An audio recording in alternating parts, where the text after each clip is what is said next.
कार्यक्रम सुनने वाले सभी श्रोताओं को राजेश कुमार गौतम का नमस्कार। दर्शकों, मेरा नमस्कार। दर्शकों, आज हम एक ऐसे विषय को लेकर के आपके समक्ष हैं। आप तो जानते हैं कि देश के विकास में रेलवे की बड़ी अति महत्वपूर्ण भूमिका है और रेलवे एक धमनी की तरह संवाहिका के रूप में हमारे विकास में कार्य करती है।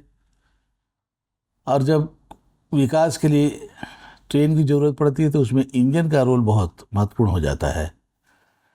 तो ऐसे में लोकोमोटिव इंजन हो या डीजल इंजन हो, उसका निर्माण कब और कहाँ कैसे होता है, इस बात को लेकर के आज हम बरेका के जीएम साहब के साथ हैं। जीएम साहब, आप हैं हमारे नरेंद्रपाल सिंह जी। सर, आपका स्वागत है। नमस्कार। आज सर आपसे जानना चाहेंगे कि जो बरेका में इंजन बन रहे हैं उसकी क्या वर्तमान स्थिति है। जैसा कि आप लोग जानते ही हैं कि बरेका में 1956 में पहली बार इस वर्कशॉप का शिलान्यास हुआ और पहला लोको 1964 में निकला। और बरेका के बारे में ये बताना चाहूँगा कि इसकी एक विशेषता है जो कहीं भी नहीं मिलेगी। यहाँ इलेक्ट्रिकल इंजन के साथ साथ डीजल इंजन भी बनते हैं, जो कि एक महत्वपूर्ण चीज़ है। तो जैसे सर कि ये पहले इलेक्ट्रिक इंजन बनाने की जो प्रक्रिया शुरू हुई अभी 24-25 है, जो हमारे प्रधानमंत्री जी आए तो उन्होंने कहा कि नहीं, ज़्यादातर हम जोर करें कि हमारे डीजल की जगह इलेक्ट्रिक इंजन बनने चाहिए। तो जो इलेक्ट्रिक इंजन बन रहे हैं तो उसमें संस्थान को कितना घाटा या फ़ायदा या नुकसान हो रहा है, इसके बारे में थोड़ा सा बताएं।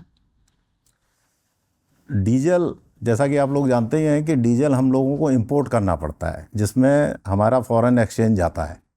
इलेक्ट्रिक हम लोग खुद ही बनाते हैं और करीब जो इलेक्ट्रिक में खर्चा है वो डीजल के खर्चे से करीब आधा पड़ता है। इससे हमारे संसाधनों का पूरा उपयोग होता है। कम पैसे में हम लोग ज़्यादा अच्छा ट्रांसपोर्ट सेक्टर चलाते हैं। इसकी रेलवे की इफ़िशियंसी भी ज़्यादा है। रोड पर जो हमारा ट्रांसपोर्ट सेक्टर है उससे करीब 6 गुना ज़्यादा एफिशिएंट रेल सेक्टर है। तो जितना हम लोग ट्रैफिक रोड से रेल पर लाएंगे उतना एनर्जी हम लोगों की सेव होती है।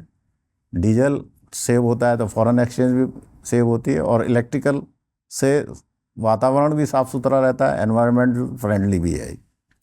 अच्छा सर, ये डीजल इंजन और इलेक्ट्रिक इंजन बनाने में बेसिक डिफरेंसेस क्या है, अंतर क्या है इसमें? एक आपने बहुत अच्छी बात पूछी है जो तकनीकी भी है और जनरल पब्लिक के लिए भी इम्पोर्टेंट है।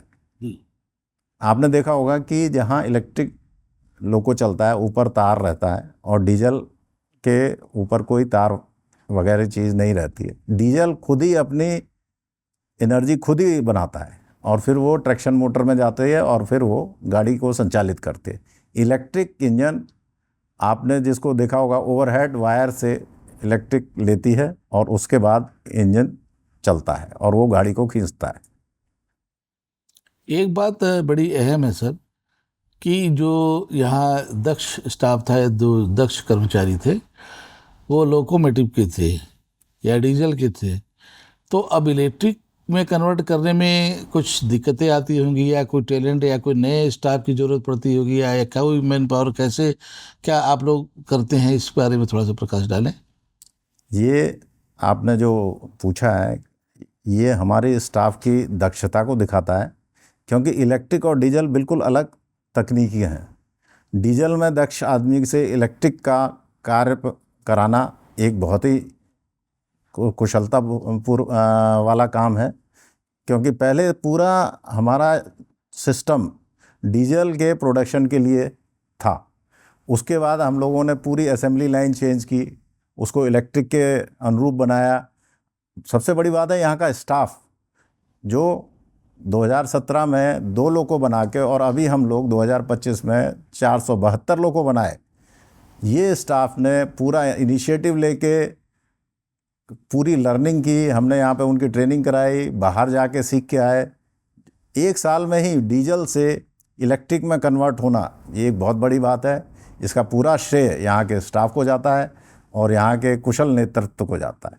इसके लिए सब बधाई के पात्र हैं। सर, आप तो जानते हैं कि हमारे प्रधानमंत्री महोदय का भी ये बहुत बड़ा सपना है कि हम आधुनिकीकरण की तरफ जाएं, स्वदेशी की तरफ जाएं। कोई भी जो आधुनिकतम विकास हो या जो भी, चाहे किसी क्षेत्र में हम जाए, तो इसमें स्वदेशीकरण की भूमिका बड़ी इंपॉर्टेंट होती है। तो ऐसे में अगर आप लोग ये बना रहे हैं, तो क्या जो इलेक्ट्रिक इंजन होता है उसको बनाने के साथ साथ इसका कुछ निर्यात या कुछ इस तरह से कुछ हो रहा है? माननीय प्रधानमंत्री के नेतृत्व में ही हम लोगों ने डीजल से इलेक्ट्रिक के ऊपर स्विच ओवर किया है। उससे जैसा कि आप लोग जानते हैं कि एनवायरमेंटल फ्रेंडली है इलेक्ट्रिक टेक्नोलॉजी, और ज़्यादा से ज़्यादा इलेक्ट्रिक लोको ही यहाँ पे बन रहे हैं। डीजल लोको केवल हम लोगों के जो हम लोग एक्सपोर्ट करते हैं, या जैसे हमारे जो नॉन रेलवे कस्टमर्स हैं जैसे एनटीपीसी या सेल, उनके लिए हम लोग बनाते हैं।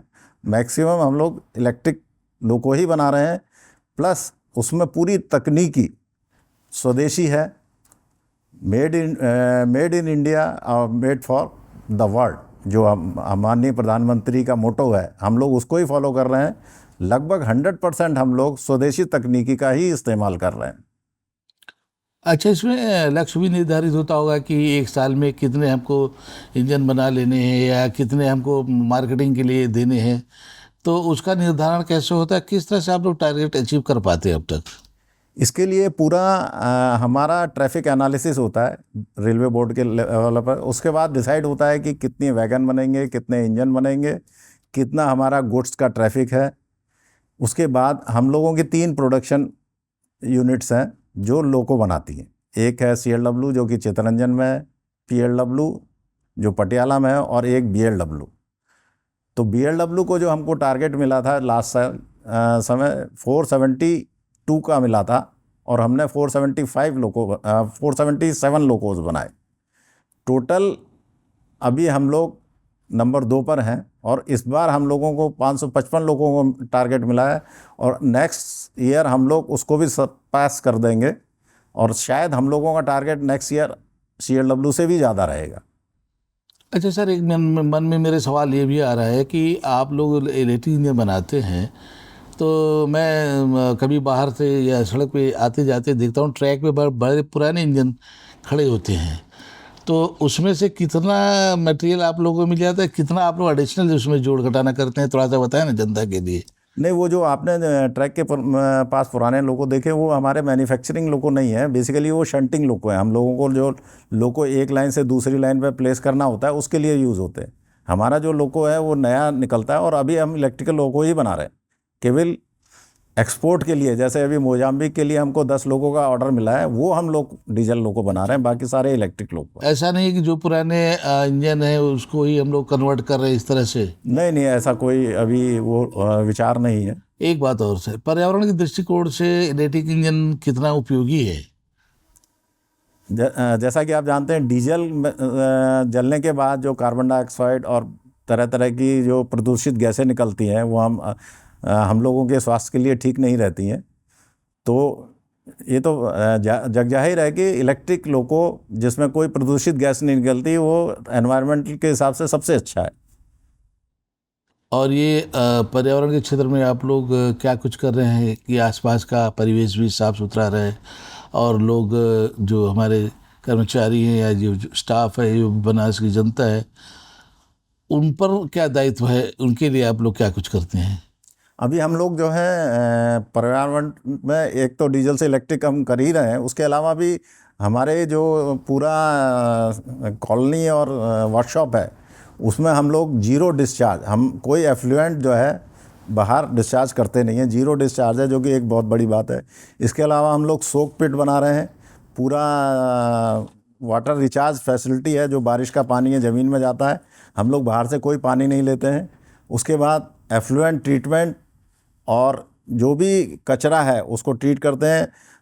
जीरो प्लास्टिक वेस्ट की हमारी पॉलिसी चल रही है, और कोशिश ये रहती है कि हमारा पूरा एनवायरनमेंट साफ़ सुथरा रहे, BLW साफ़ सुथरा रहे।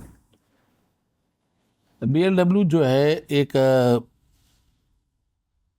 राष्ट्रीय नवरत्न के रूप में उभरी और इसकी पहचान बने, चाहे कमाई की बात हो, चाहे एक स्टेटस की बात हो, तो इसके लिए आप लोग क्या कुछ आगे प्लानिंग है आप लोगों की? अभी हम लोग, जैसे कि आपको पता ही है कि एक वंदे भारत गाड़ी है। इसके अलावा जो जनरल पब्लिक के लिए अमृत भारत गाड़ी, जिसमें कोई एसी कोच नहीं होगा लेकिन वंदे भारत की बराबर ही फैसिलिटी होंगी, उसके इंजन बनाना हमने शुरू किया है। इस साल हमको करीब 24 लोगों का टारगेट मिलेगा। इसमें जो पुश पुल टेक्नोलॉजी यूज़ होगी, जिसमें 2 लोको लगेंगे, उसमें हाई स्पीड रहेगी, उसमें सब जो वंदे भारत में फैसिलिटी हैं लगभग वही फैसिलिटी रहेंगी और जनरल पब्लिक के लिए बनेगी। इसके अलावा हम लोग अभी कोशिश कर रहे हैं कि एक्सपोर्ट में डीजल इंजन को एक्सपोर्ट करने के लिए और क्या क्या, जैसे अभी मोजाम्बिक है और अफ्रीकन कंट्री है और ईरान वगैरह में भी हम लोग कोशिश कर रहे हैं। तो जहाँ भी हम लोगों को जो भी हमारे को चैलेंजेस मिलेंगे, हम पूरी कोशिश करेंगे कि हम उसके खरे उतरें। एक सवाल सर, मैं आ रहा था रास्ते से, तो लोगों ने ये कहा कि वंदे भारत तो चल रही है, अभी अमृत भारत की भी आपने बात कही कि उसमें इंजन तो लगता नहीं है, तो उसका और ये इंजन का क्या सामंजस्य होगा, थोड़ा सा बताएं आप। वंदे भारत में कोच के अंदर ही propulsion लगा हुआ होता है। अमृत भारत में क्या है कि हम लोग दोनों तरफ इंजन लगाते हैं, उससे 2 इंजन की वजह से उसकी स्पीड बढ़ जाती है और उसका एक स्टेशन से दूसरे स्टेशन पर जाने का समय भी कम लगता है। तो पूरी हाई स्पीड फैसिलिटी जो वंदे भारत में मिल रहा है, वही जनरल पब्लिक को अमृत भारत ट्रेन में अवेलेबल हो जाएगा। मैंने ऐसा नहीं है कि वंदे भारत के आने से इंजन की उपयोगिता कम हो जाएगी। नहीं नहीं, इंजन की उपयोगिता कभी कम नहीं होगी, क्योंकि जो हमारा गुड्स ट्रैफिक है वो हमेशा ही इंजन से ही चलेगा। तो गुड्स लो को बनाने के लिए हमको वर्कशॉप में आना ही पड़ेगा। अब फिर सिंगल इंजन से डबल इंजन की तरफ हम जा रहे हैं, अमृत भारत। अच्छा, एक बात और सर हम जानना चाहते हैं कि जैसे आप लोगों को टारगेट मिलता है, तो क्या टारगेट अचीव हो जाता है?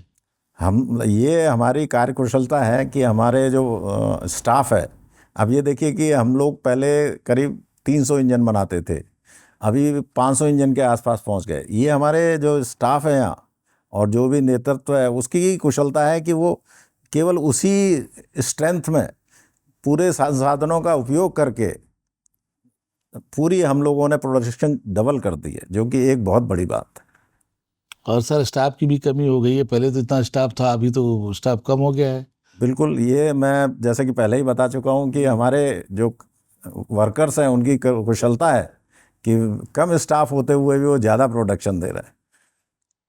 अच्छा सर, आपको आए यहाँ 6 महीने लगभग हो रहे हैं, तब से लेकर के अब में कुछ खास उपलब्धि? एक तो उपलब्धि यही है कि हम लोगों ने रिकॉर्ड तोड़ प्रोडक्शन दिया है। मार्च के महीने में हमने 61 लोको बनाए, जो कि अब तक बरेका के इतिहास में पहली बार बनाए एक महीने में 61 लोको। टोटल हमने 477 लोको बनाए। उसके अलावा भी हम स्टाफ वेलफेयर पर भी ध्यान दे रहे हैं, यहाँ स्पोर्ट्स फैसिलिटी अच्छा इम्प्रूव हो, हॉस्पिटल इम्प्रूव हो। उसके अलावा दिव्यांग लोगों के लिए जो काफ़ी कुछ, जैसे उनके लिए टॉयलेट्स हैं, चेतना विद्यालय है हमारे यहाँ, जो कि दिव्यांग बच्चों को ट्रेनिंग देता है, जैसे वो समाज के प्रति कुछ कर सकें और कुछ अपना कमा भी सकें, मतलब अपने पैरों पर खड़ा हो सकें। एक सवाल और है सर, ये जो गुमटी आपके यहाँ मार्केट है छोटी सी बगल में ही, तो बड़ी लोगों में ये जिज्ञासा है कि क्या रेट बढ़ रहे हैं, क्या रेट घट रहे हैं, उस पर कुछ बताएंगे? ये तो एक रेलवे बोर्ड की पॉलिसी रहती है। अच्छा। तो वहाँ से डिसाइड होता है कि इस साल ये रेट रहेगा, हमको उसको फॉलो करना पड़ता है। और हमने बहुत वो प्रोसीजर स्ट्रीमलाइन किया है।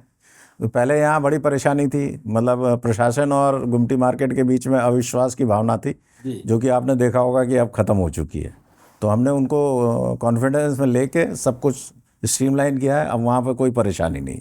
एक विद्यालय भी चलता है यहाँ पे, सेंट जॉन्स विद्यालय है जी, आपकी एरिया में है, तो ऐसी तो नौबत नहीं आएगी बंद हो जाए कहीं? नहीं नहीं, कोई भी जो हम लोग स्टाफ को फैसिलिटी दे रहे हैं और जो बनारस के लोगों के लिए जितनी भी फैसिलिटी है, उसमें कोई कमी नहीं आएगी, ये मैं आपको आश्वासन देता हूँ। चलिए सर, बहुत बहुत धन्यवाद।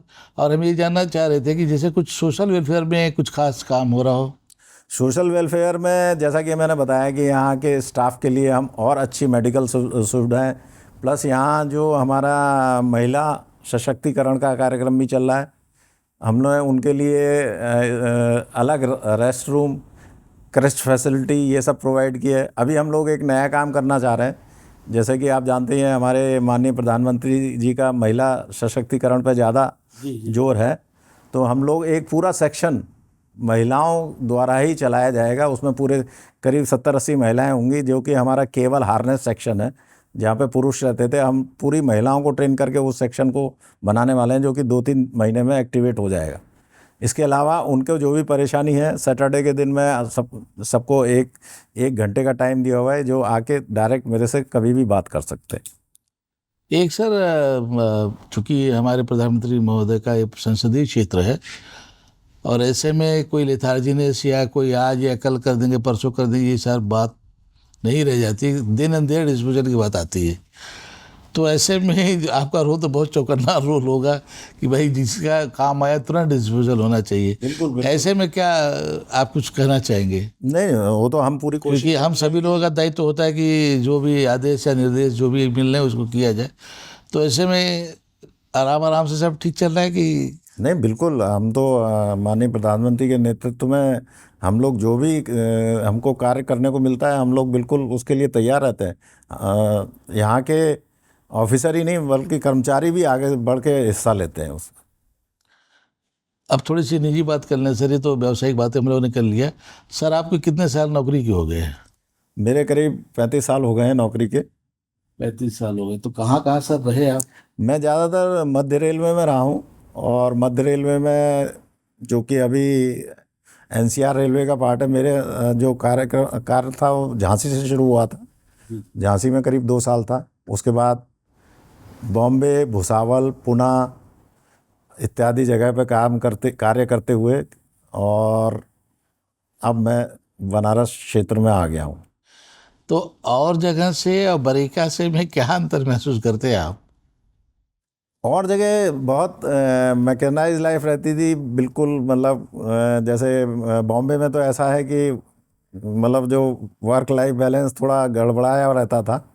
बरेका में बिल्कुल जैसे फैमिली माहौल रहता है, सब लोग आके मिलते हैं, मिल के काम करते हैं, और बड़ा अच्छा लगता है। एक तो ये आध्यात्मिक जगह भी है, तो आपको अच्छा लग रहा है? हाँ, बनारस आके हमें बहुत अच्छा लगा।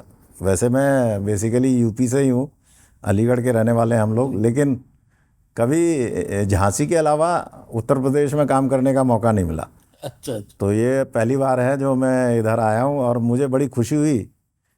पहले ज़रूर आशंका लग रही थी कि नई जगह जाके कैसे हुआ, लेकिन मुझे यहाँ के लोगों का इतना प्यार मिला है कि मतलब मैं जो भी भारत सरकार काम करने को देती है, मैं खुशी खुशी तैयार हो जाता हूँ, और लोग बहुत सपोर्ट करते हैं यहाँ पे।